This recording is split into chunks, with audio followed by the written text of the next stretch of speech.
Hey, what's going on, everybody? It's your boy Des and Lexi Firearms Training out here, ready for LFT Unloaded. And today I want to talk about recoil anticipation. So what is recoil? Recoil is that felt kick that we feel when we fire that gun. So that recoil wants to push us back. And what do we do when something pushes us back? What do we naturally want to do? We want to counter that and push forward. So what happens a lot with new shooters and even seasoned shooters, that if you don't practice a lot, you start to anticipate that recoil and that can throw your shot off. So what I mean is, firearm safe and clear. As we start to press that trigger to the rear, we have our sights lined up, but as soon as right before that shot breaks, what we do is dip that gun. See how the gun came offline? My sights were on target, but right before I press that trigger, I dip the gun. I'm anticipating that recoil and I'm gonna push forward.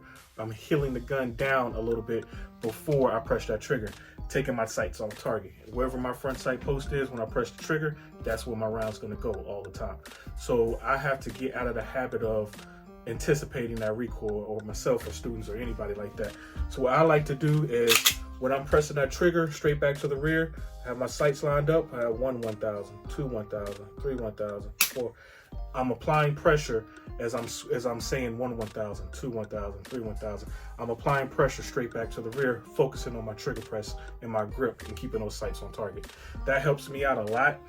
It also helps my students out, because when we go to the range, we start off shooting at 22. We're getting really nice tight groups, focusing on that trigger press, nice and smooth, straight back to the rear.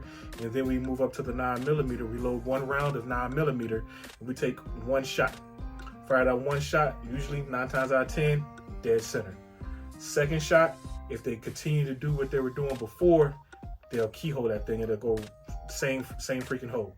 If not, sometimes that shot will go low and to the left, because they're thinking more about the recoil. That first shot with the 9mm, they thought it was going to be like the 22. They didn't expect that kick of the gun, that much recoil. And after that, that's all they can think about sometimes. So you have to focus on that trigger press, squeezing that trigger straight back to the rear, and keeping those sights on target and not anticipating that recoil so much. I'm going to roll in some footage of a student who had an issue with that, but we worked through it and we got through it. The more they continue to practice and focus on squeezing that trigger straight back to the rear. But like I said, the only way to get out of that is go out there, practice, dry fire. The Mantis X is a really great tool to help you with that trigger press and ensuring that you get that nice smooth trigger press each time consistently. It takes time to get consistent with just moving that trigger finger without these 3 amigos getting in the mix. You just want to move that trigger finger straight back to the rear. Don't just own a firearm, become more proficient with your firearm. Take a class, get out there, train, practice, keep training, stay safe.